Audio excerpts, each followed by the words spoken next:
almost, not quite lifelong friend, but I think we've known each other for decades. Decades, about 30 years. About 30 years.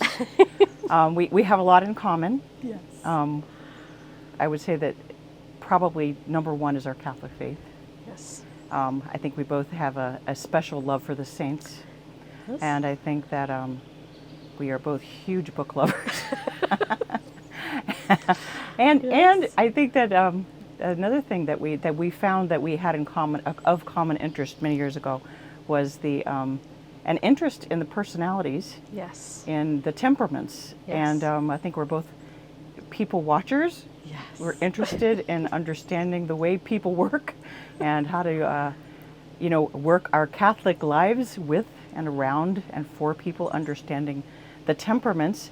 I'm not sure if everybody knows the temperaments very well. Yes. So I think we'll get to that in a minute and have a little bit of an explanation of what the temperaments actually are. But I have to preface all of this by saying my good friend has succeeded in a lifelong dream of being a published author, which is no surprise to me at all. And it's no surprise to me that it's about the saints and the temperaments. So first of all, can you tell us a little bit about the book?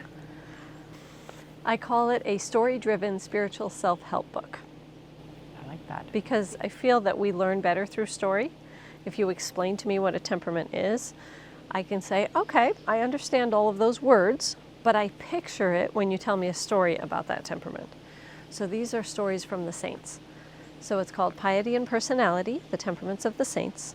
And it's based on using the stories of the saints to tell us what their temperament is, and then how did they overcome their weaknesses, and how did they access and utilize their strengths. So that's the principle of the book. And it's meant to help every temperament, because a lot of times people put down other temperaments and they think, well, if you're not this, then you're not cool, you're not going to be a saint, you're not good enough. One old book on the temperaments actually says that many of the saints were melancholic. And I know this book.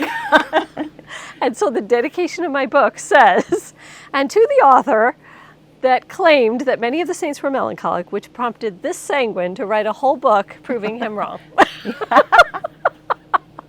I think there's a little choleric in there. Just a touch. Just a touch. Because why would God make temperaments that couldn't get to heaven? That doesn't make any sense. Like, here are the saint temperaments and here's the rest of you. That doesn't make any sense. God wouldn't have done that. Well, and that's an operating principle for me too. Every temperament can become a saint. Every temperament can be perfected. I mean, our Lord was the perfection of all the temperaments, and that's who we are, and His Blessed Mother, who we imitate. Yes. But I love the idea of using the saints and the stories of the saints. Obviously, if you all know me, you know that, to explain the temperaments. So what else? What can you tell us? I mean, is there anything that stood out for you in researching the lives of the saints? Were there any surprises to you? Was it difficult to, I don't want to say pigeonhole, but figure out what saints were going to work with different temperaments? Well, once you study the temperaments, as you and I have both done, and then you read for the temperaments that jump out at you, the adjectives and the nouns that are being used to describe by a biographer who may have known nothing about the temperaments, it jumps out and you say, oh, look at that, there's her choleric. One of my sources was a big thick book on St. Theresa of Avila. It's just called Theresa of Avila by Marcelo Clare.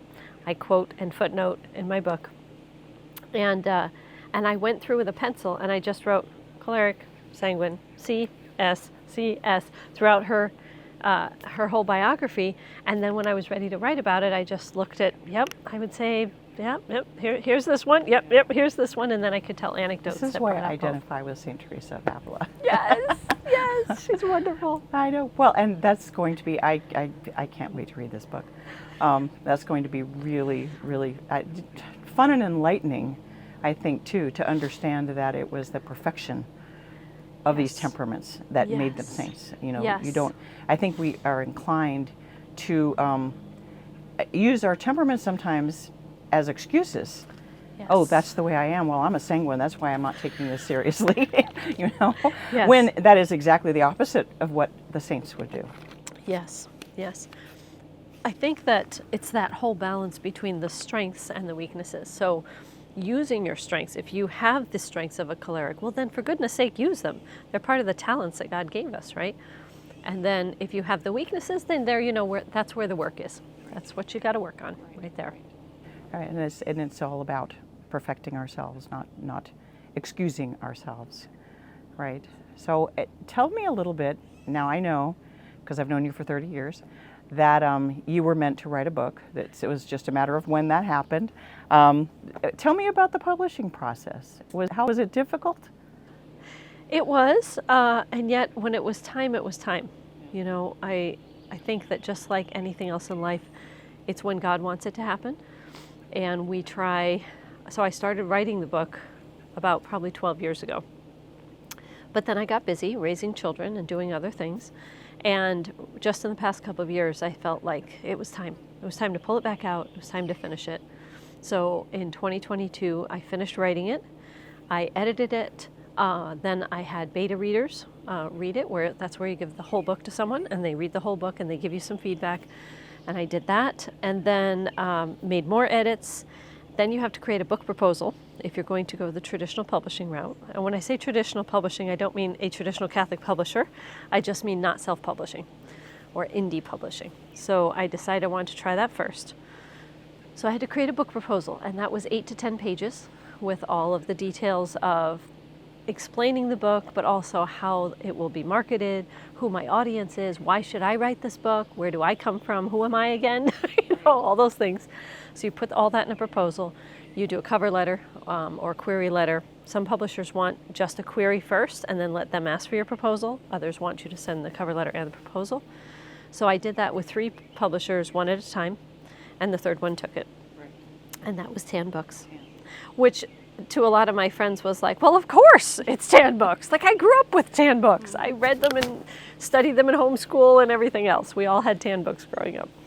So then we negotiated certain things that we had to work out, that we had to agree on back and forth. And then I signed my contract. But being a traditional publisher, then you have to wait. There's a long lead time from when you sign your contract, even though the book was completed. You have to go through developmental edits, copy edits. You have to have a cover design, which comes from the publisher if you're doing traditional. So we're working our way through the steps. And then it will be available for pre-order, and then it will be released. And the release date is? February 18th, which is really fun that it's St. Bernadette year. I know. I'm like, yes! I'm already pre-ordered. At least in your mind. And at the time that this is released, it should be available for pre-order for that. So you'll be able to go in, pre-order it, and then it comes as soon as it's released. Right. Which is first in line. Very, very, very exciting. Yes. Are you going to have a party? I am. I'm going to have a launch party. I think I've got a location. I have to firm up the details on it. And then I'm also going to do a launch party in Arizona because I used to live there and I have a good place to do it there. So I'm going to do launch parties in at least Colorado and Arizona. And if other places want me to come, I love to travel. So it would be really fun to. Rosemary is a former airline hostess. I didn't say stewardess. That's not the right word, right? They say flight attendant nowadays, but in Ireland they say air hostess. But no, I can't tell you how excited I am about this. Is there? What else can you tell us about the nuts and bolts? I mean, of the book itself. I mean, of the book itself. How is it divided? Yes. So I divided it by temperament, but see, almost everyone is a combination of more than one, right? So I started out with choleric St. Paul, right? He's just so quintessentially choleric. And because we have a lot of scripture about him, we can kind of tell, like one of my favorite quotes about him was when, after he had been blinded, and he's waiting and praying and doesn't really know what's going on. He knows that somehow he's been persecuting Christ and he shouldn't have been persecuting Christ, but he's not really sure what to do now. And then God says to Ananias, go to Saul, for he prayeth. And so we kind of pull that out and we say, oh, so God sent Ananias to help Saul with his new mission because he was praying. how many cholerics take time to pray, right? In The Soul of the Apostolate by Dom Chotard, he talks about that and about how they'd much rather be out there doing stuff, but we have to take time to pray. And so that would be a sample of a tip that we pull out for choleric. So if you're choleric like Paul, make sure you take time to pray. It's not a waste of time. You're not sitting there dawdling and boy, I could be getting 5 other things done. No, this is part of your mission. This is important. Go to Saul because he prayeth. So throughout so he was an easy one. His whole chapter is choleric, right? Peter's such a sanguine. I love St. Peter because of my sanguine nature. When I was in Florence and I saw Fra Angelico's painting of Peter in the garden, and he's got a handful of Malchus's hair, and he's in the middle of chopping off the ear. And I came around the corner, I saw that painting, and I said, my man Peter, there he is! It's such an action shot. A lot of Fra Angelico's paintings are very calm and demure and everything else. But here he is with a handful of hair, and he's hacking away. And so that's a sanguine chapter. But then we have, like we talked about Theresa of Avila, I did a combined, let's talk about her choleric and her sanguine and how that came out. In Mary Magdalene, she's a favorite of mine, and I feel that she was sanguine melancholic. So in each of these chapters, I discern what I think their temperament is. I explain why I think that. Then I show, here are their strengths.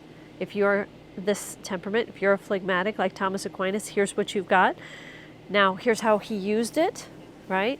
Thomas Aquinas, good example of a phlegmatic because he was a big man, but he was also just didn't need to speak, didn't need to be the center of attention. His classmates called him the dumb ox because he was big and quiet. But phlegmatics have an inner stubbornness that can be set for good or for evil. And in St. Thomas's case, he decided he wanted to be a Dominican. He wanted to join the Dominicans, and it was a fairly new order. It wasn't, shall I say, as reputable as the old Benedictines that he had been trained by, and his family didn't want that. They wanted him to become Abbey of Monte Cassino someday. So they sent him to be trained there by the Benedictines, and then they were hoping he'd climb the ladder. Well, instead he veered off over here. There's that stubbornness. So, there's that stubbornness, and he just quietly stuck to it. And the cholerics in his family threw him in prison, rode after him on horseback, captured him, brought him back, kind of beat him up, roughed him up a little, threw him into a tower and said, you're not coming out till you change your mind. And he just quietly, stubbornly stayed there.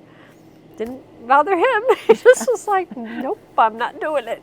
But then they sent a temptation into the room in the form of a woman. And suddenly he came to life, right? And he chased her out of the room with a torch from the fireplace. Push those phlegmatics Don't too hard. push those phlegmatics too hard. But then he just went back to his quiet stubbornness again. And I just think that's beautiful because sometimes people step over phlegmatics, like they don't know them for granted. Yes, they don't know what they're doing. They don't mean anything, Melancholic, of course, we've got Saint Therese. She's such a textbook melancholic. We wouldn't have the little way if she hadn't been melancholic. Because as a melancholic, she worried about these little things. They bothered her. It bothered her when that other nun splashed her with dirty water. It scared her that there were spiders in that corner cupboard. And she worried about it and dwelt on it. And so then she turned that into the little way. These are the sacrifices I can give to Jesus. Now, the little way can work for all of us, but it sprung from her using the strengths of her temperament. And that is what I think is beautiful, whether it's Paul going around conquering the world for Christ, Theresa of Avila reforming all of the convents in Spain, much to people's chagrin. I don't know if you ever read this, but in Marcel Auclair's book, it says that when they assigned her to come back to the convent of the Incarnation and be the prioress, the nuns were rioting. There was actually physical violence going on because these nuns did not want to have her. But here's where her virtue came in. She could have, as a choleric, stood up and said, shut up, everybody, I'm taking over. And instead she took the statue of Our Lady and she put that in the choir stall of the prioress and said, she's going to be our prioress. Let's all pray to her. And so that's where she used her leadership ability, but she didn't use it as a bossy choleric. She used it as a wise, prudent leader. I could go on and on. No. Well, I think that also shows the perfection of a choleric. Yes. I think a choleric's first instinct is to yell. Yes. And she learned that that wasn't going to win her over. This is not going to win these sisters over to you. Yes. But no, so do you end every chapter with a, here are some tips for you? They're actually embedded in little text boxes. Nice. So as you're reading, there'll be tip for a sanguine, tip for a sanguine, tip for a sanguine. In her chapter, of course, there'll be tips for a sanguine, tips for cholerics. Occasionally be a tip for all temperaments. Like if I'm talking about, for example, meditation, which St. Teresa of Avila was a big advocate of. She's an expert. And so it's in there that, of course, tip for all temperaments. We should learn to meditate. There's different ways to do it, but it's beneficial to all temperaments. Are there any temperaments we haven't touched on yet? We've been talking a lot about cholerics. We just talked about phlegmatics. Do your listeners know what all the temperaments are? It might be instructive for those who have not studied the temperaments to give a nutshell explanation. I actually have a nutshell from my book. Oh, nice. So a little excerpt here. So first of all, Hippocrates is the one who first came up with these words.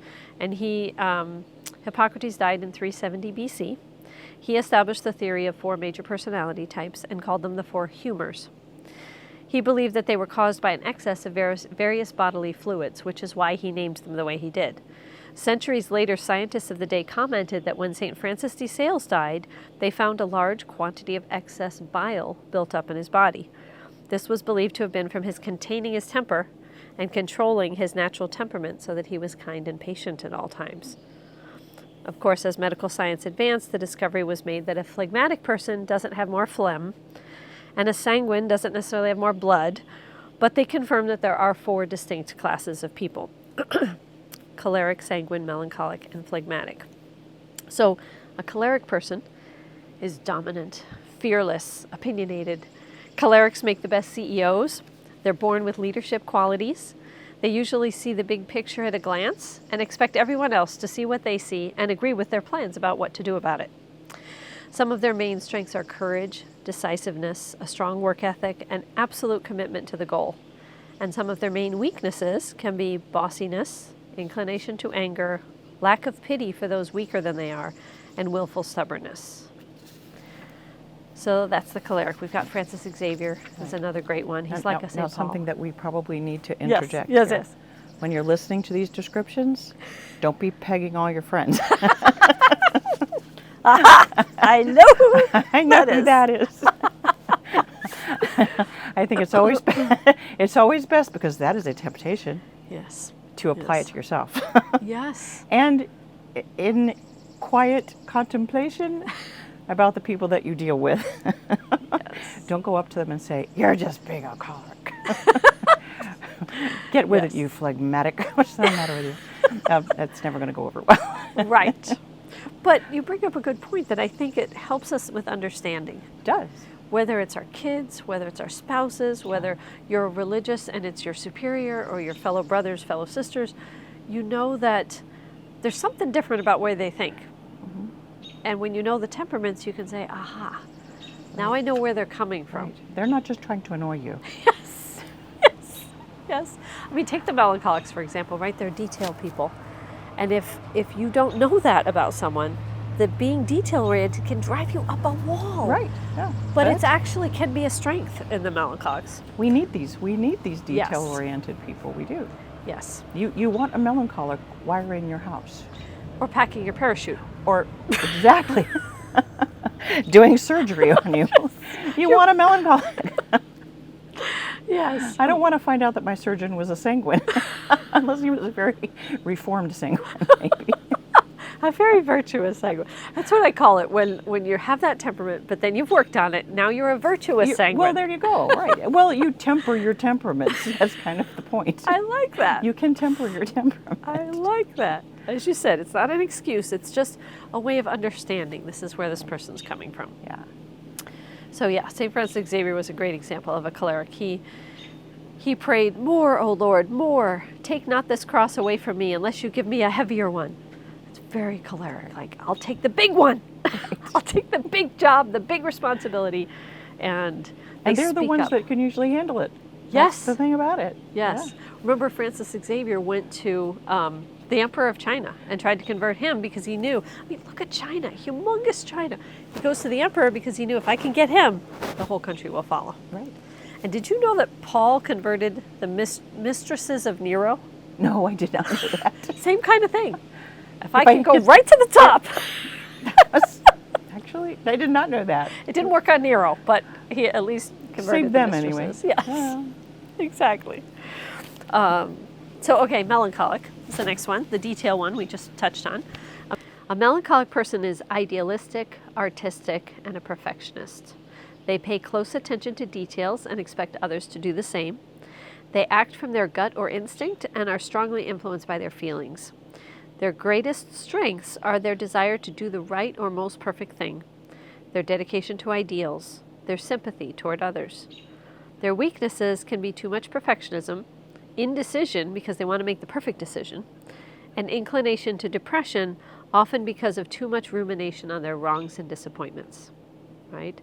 And we think of St. Theresa, as we touched on. The fact that she was so hurt when her dad said something about, this is the last Christmas of presents, and she got so hurt by that. And being that youngest child, being sensitive, she'd lost her mother. These things were very, she harbored them, she held on to them. And an unvirtuous melancholic could hold grudges.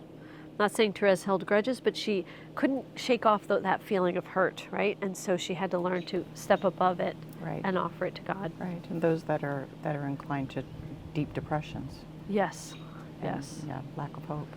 If you're a melancholic, Saint Therese gets you. She understands.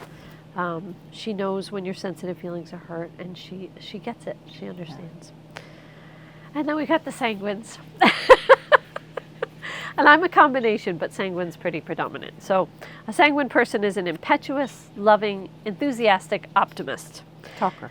Sanguines want to please others, lighten the loads of others with their cheerfulness and spontaneous humor, which sometimes works and sometimes it doesn't.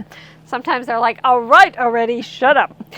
Their strengths are energy, joy, enthusiasm, positivity, and an inability to bear grudges. I've spoken to sanguines where I've been like, oh, I'm sorry that whatever, I didn't speak to you at that last gathering. And they're like, you didn't? I didn't even see it. I didn't even notice. Were you there? It's wonderful. It's just, they're not bearing grudges. And their weaknesses can be instability, inconsistency, and changeability. Right. Oh, never mind, I'll go do this. Oh, never mind, I'll go do that. Never finishing projects. Never finishing a project. Yeah. St. Peter is so wishy-washy, I'll die for you. I don't know the man. Right. The same guy, just a short time, a couple days later, I don't know the guy. So it's something that if you know it, then you can work on it. Right. And St. Theresa of Avila, her sanguine kind of came out when she was a little vain as a teenager. She wanted the pretty dresses, she wanted the attention. She read novels of chivalry and romance. She had crushes when she was a teenager, and her serious father became concerned about all these things. And so he sent her off to a convent school. And at first she hated it. She wanted to be out there at the parties in the pretty dresses. But her biographer tells us that her new companions loved her because she was very personable, very friendly, very affable. And one of the things that really struck me, a quote, it was from an ancient biography about her, was that she was like shimmering silk, which looks like different colors in different lights. Oh. And this is a strength of sanguines, that they can adjust themselves to others. Yeah. They can be sympathetic to someone who's quiet. They can be cheerful and happy with someone who's happy. They can address the big issues with the big dog of a choleric, and so they said that about Theresa, that she could adjust herself to who she was with, like the shimmering colors of satin. Yeah. Sometimes I think a sanguine can be a little bit hard to figure out what their temperament is because they are adjusting it. Yes. Yeah. Yes. So sometimes if it's somebody that you're not quite sure of, they might be sanguine. A sanguine child is going to mirror their mother or father very often. Not always. Sometimes they're just nuts no matter what. But sometimes, sometimes they're the ones dancing on the table. If there's one dancing on the table, you know what that is. That's the sanguine toddler. Let's get her down from there before she kills herself. Right. We don't have any of those. Well, and our Lord did that, right? He adjusted his manner to what was needed. Yeah. He overturned tables when that was necessary, Right. but he sat quietly with children on his lap when that was the right thing to be doing. Right. And those children would not have been able to approach him if he had not been very calm, very gentle. If he'd always been standing up on the mount preaching the Beatitudes, they would have been afraid to approach him. Right. But he was all things to all people. Yeah. Well, and he was the perfection of those temperaments. Yes. He wasn't trying to please anybody. Right. Which is what a sanguine will sometimes Right. do. But that wasn't our Lord. Another one too that I think does that sometimes is a phlegmatic, just in order to keep the peace. Yes. Yes. Because the phlegmatic avoids conflict at all costs. Right. At all costs. So a phlegmatic person, now that you mention him, is Segue. segue alert, is imperturbable and peaceful. They avoid conflict, don't seek center stage, are loyal and loving. Their strengths include sympathy, patience, and calm amidst storms. Their weaknesses can be laziness, stubbornness, and an unwillingness to stand up for the truth because they don't like confrontation. So, as we were talking about Thomas Aquinas, he was quietly stubborn when it came time for his vocation, but I have this quote about him from Archbishop Vaughan's biography. His massive head betokened strength. His broad, tranquil brow, his placid, meditative eyes produced the impression not so much of quickness and vivacity, which would have been a sanguine, or even a choleric, as of breadth and command. So these words are strong indicators of temperament. These are the kind of things I would pencil note in my books. Placid and meditative, peace-loving, thoughtful. These are the signs of a virtuous phlegmatic. Now, if he'd been laying on the sofa all day long eating potato chips, that would be an unvirtuous phlegmatic Right. who was not doing things. And so that's what's beautiful is we get to see a phlegmatic in action. Right. Writing the Summa Theologica of all things, right? Yeah. And just applying that hard work ethic instead of saying, well, I'm not going to take the easy way, but still retaining that calmness. So if you're a phlegmatic parent, you're not shouting at the kids. You're not disturbed when they spill a gallon of milk on the floor. You just quietly get up. Now, if you're an unvirtuous phlegmatic, you don't get up and clean up the milk, and you're like, oh yeah, we'll get to it at some point. But if you're a virtuous one, you just say, these things happen, and you get up and clean it up. So I wish I had more phlegmatic. Yeah, I'm the same way. It would be nice. It would be nice. So each of us is a combination, as I said. And for example, St. Francis de Sales, who I love, he's also got a big chapter in the book. And he had a lot of choleric and melancholic. That's what I've read. And yet we don't see any choleric in his nature when we examine his life. He was so perfected. Yeah, So he just yeah. calmed it down. He calmed it down. As a student, he would make lists of his faults and ways to overcome them. Really specific. Like if I see that person and I start to feel these movements in my soul, I'm going to do this to counteract it. That's very melancholic, right? Those down to those little details. Yeah. So he had the list-making strength of a melancholic, and he used it to overcome the irritability and the seeking perfection and stuff like that, so that he was left with the good parts of his temperament, which were being idealistic, sympathetic, empathetic, really feeling for people, really caring. That's melancholic. But he used the good parts. Right. And that's the thing, too. It's not just conquering our weaknesses, it's using our strengths, too. Right. So that's kind of a sum up of the 4 temperaments. Right. For those who didn't know. One of the things that I thought you would be a person to address, most especially, is the influence, I guess, of Catholic counterculture in media. Okay. There are just not a whole lot of Catholic writers out there, especially traditional Catholic writers, Yes. who are at least successful. No, I think there are a lot of writers. That doesn't mean they're getting published. I think that's our Yes. problem. Yes. Is that I believe that it's extremely important. I mean, it's almost like you are what you eat. You are what you read.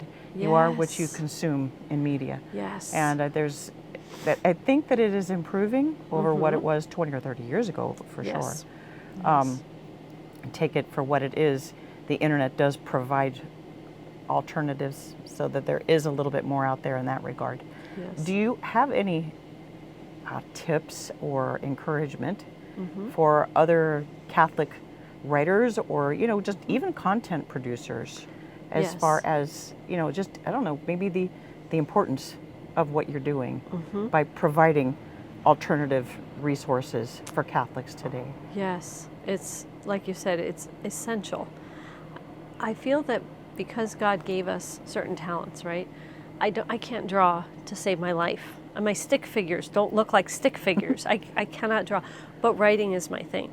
So finding what is your passion, or as in Jennifer Fulwiler's book, Your Blue Flame, what's your blue flame? What's the thing that lights you up from inside? That's probably a gift that God has given you to share with the world. And in this case, it's writing. And Jennifer Fulwiler says that every blue flame needs to help people. It can't just be my blue flame is painting my fingernails. No, it has to be something that helps someone. So once you figure out what that gift is, and maybe it's graphic design and you're making beautiful portraits of saints like portraitsofsaints.com does. Maybe it's writing. Maybe it's drawing. Maybe it's organizing, being the one behind the scenes of someone else's artistic talent because you're really good at organizing. But finding what that is and then using it to work for the glory of God. And there's another motivational speaker that says that what asks you to look at, his name is John Maxwell, and he says, look at what hurts you the most and look at what rejoices you the most. And then use those and make kind of a Venn diagram of what am I good at, what hurts me the most, and what rejoices me the most, and figure out what it is that you could be doing to contribute to the apostolate, to contribute to God's glory in the world. And I realize that for me, I want to encourage people. I'm so sad when someone gives up. I'm so sad when someone says, well, I stopped going to church because no one ever said hello to me. And some would say, yes, but you're not going to church for people to say hello to you, and that's true. But it still breaks my heart. Right. Because I think how easy it would have been to say, good morning, Mr. So-and-so. Hi, Mrs. So-and-so, I love your hat. Just be that encourager. And so in my writing, I try to do that. I try to say, sanctity is possible. You can do it. It doesn't matter if you're a lazy phlegmatic or a bossy choleric. You can do this. You can do this. And here are the saints, and here's how you can do it. Right. So, and they didn't start out saints. Yes, exactly. There are those old biographers that make it sound like at 2 years old, she was meditating for 7 hours a day. And I'm like, yeah, that doesn't happen very often. And I'm not even sure it really did happen in this case. Maybe it did, maybe it didn't. But so for those of you who have creative outlets, that find what it is that you're good at. Find what it is that moves your heart. And then use it for God's glory. And don't worry if you're not getting all the attention right away. It's okay. Start a Substack, start an Instagram, start something that you're just putting it out there a little bit, right? I love seeing Catholic makers markets and stuff like that where this one sewed beautifully and this one painted beautifully and that one's got short stories that she's selling. Whatever it is, use that gift, find it, the thing that lights you up, and then find a way to use it for God.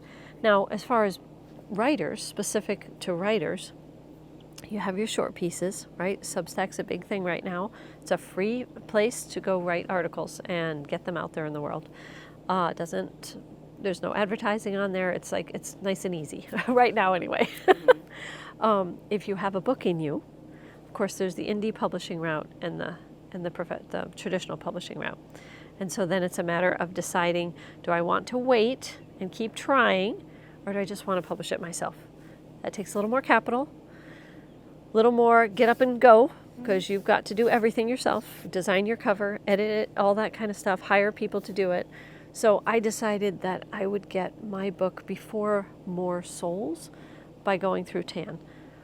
Yes, you get a bigger percentage on your book if you self-publish as far as financial, but I didn't think as many souls would see it as if it went out through TAN. And again, I'd figured out what my why was, and that was to encourage people, to use my talent for God's glory to encourage people. So figure out what yours is. Those of you who are watching this, figure out what is my gift, and it could be anything. It could be design, fashion design, and so you design modest clothes.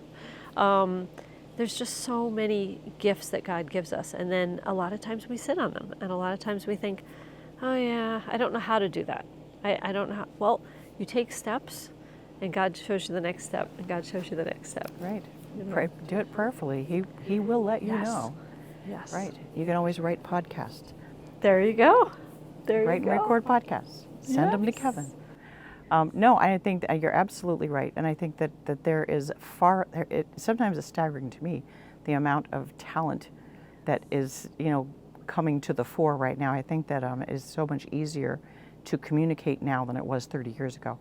30 years ago, you wouldn't consider self-publishing a book. Today, people do it all the time. Yes. It's not that uncommon to do that. The marketing is on you, but it's amazing how many Catholics are out here ready to buy your books. We're waiting. Just send me the address. I will send you my check. But I think that there should be more encouragement sometimes than there is, to realize that it is possible, and not only possible, but really important to do. That we need to have, let's flood the market. Yes, yes. And a lot of old books are in the public domain now. Right. So you and I, we've always read old Catholic books, right? Give me a pre-Vatican II book and You know it's safe. I'm safe.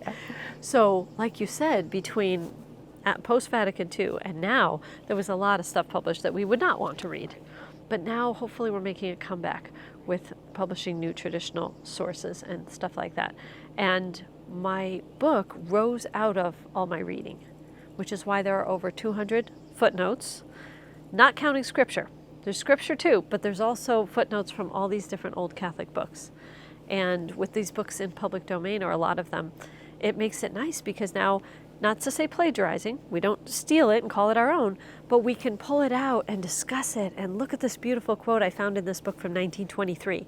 Now let's write an article about it, or somehow use it to apply to our life now. So, well, and give it new life. Yes. You're Yes. pulling out quotes that a lot of people aren't going to see. It's hard to find the old Catholic books. Yes. They're not in everybody's library. Just yours and mine. Just ours, yeah. But no, Rosemary's mother used to be a bookseller, so Rosemary, you started on the ground floor of good old Catholic books. Yes. But Yes. no, She and I owned Heart of Mary Books together. Yeah. I was 16, and mom ran the book business with me, and it was wonderful. But it was before the internet, so it was a lot harder.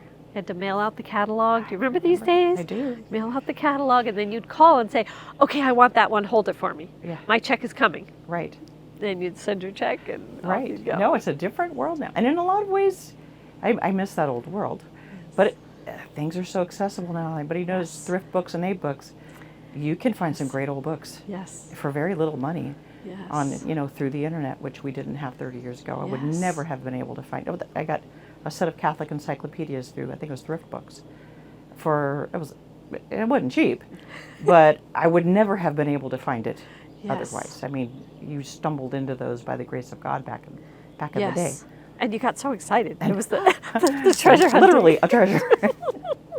But now you can find these things so much easier now. And then you say what you want about the internet age, and I do believe that Kevin and Eric are doing a questionnaire about has the internet been good or bad? Ah, yes. And in general, in the big picture for Catholics, I'm voting right now. I think for the most part it's been good if you are a discerning Catholic. Yes, you have to be discerning. Yeah, Yes. if you are a discerning Catholic, I think that it has been wonderful. Oh goodness sakes, it's dangerous out there, the books. Yes. Yeah. And for those of you who don't have maybe the capital to spend $20 here and $40 there to buy these books, some of the websites have the books up there, right? They're scanned in. Yeah. So like archive.org. I was just going to say and, archive.org. And I think Project Gutenberg also, where I'm amazed. So when I was working on my book, I had quoted from, in my big long chapter on St. Mary Magdalene, because I love her so much. I feel protective of her too, because people say things about her that are actually non-scriptural and make her sound worse than she was. Yes, she was a sinner, but we all are sinners. We all have committed sins. And her mortal sins were public, mine aren't. Who am I to say? So I had quoted from this old book called Miriam of Magdala, A Study. And I had written down the name and the publisher and everything, but Tan Books wanted me to find the page number. Oh. And I was like, I have no idea, because I borrowed it from a library. I read it. I don't even know where I borrowed it. Like, I can't even find it again. But I went onto one of those websites, and there was the whole book scanned in there. It was scanned in. And because it was scanned, I could search. It was searchable. So I could just punch in the keywords I needed, and there was the quote, and there was the page number. Like, God bless those people who do that. There are people out there that is their blue flame. Yes. They scan the old books for us, which is that is a beautiful wonderful apostolate. Thing. Yeah, for somebody who's got IT experience. Right. No, it's a wonderful thing. And there's you can find, even in Kindle books, for very cheap or free, some of the old classics. You know, you can find a lot of Chesterton basically for free. You know, so that it's out there. You can find it. Even if you don't have, and I live in a very small house, I don't have bookshelf space anymore. So yeah, it's there is a lot to be said for the internet if you're very, very careful, very, very discerning. Yes. You know, you have to say a prayer and then look on the internet. Right. But yeah, but it's I can't tell you how I don't know what the word is. I guess encouraged that you were able to get your book published in the old-fashioned, the hard way, and that it was something that Tan Publishing is like, yes, this is, because it's a very traditional thing that you've written. You know, that it will appeal to everyone, but you hope that those that are, you know, maybe on the verge to becoming traditional, read books like that, and it pushes them just this much further into considering life as a Catholic traditionally considers life. Does that make sense? Yes, it does. That Tan published it to me is just amazing and awesome. I just can't tell you. It's like, oh, Tan. Thank you. But and if it helps one soul, then it was worth it. And I'm not. That's not a line. That's true. Like, if all that work helped one soul, my work is done. That's what I wanted to do. Right. I wanted to uplift and encourage. And as a sanguine, I tell stories. So uplifting, encouraging, and stories, and here all we are together in one happy place. So that is extremely exciting to me. That, you know, make the world more Catholic bit by bit by bit, book by book by book. I love that. But Thank you. No. Well, thank you very much for talking to us today. And we're going to sign off, and then Rosemary and I are going to sit around for another couple hours and talk and drink iced tea. And drink iced tea.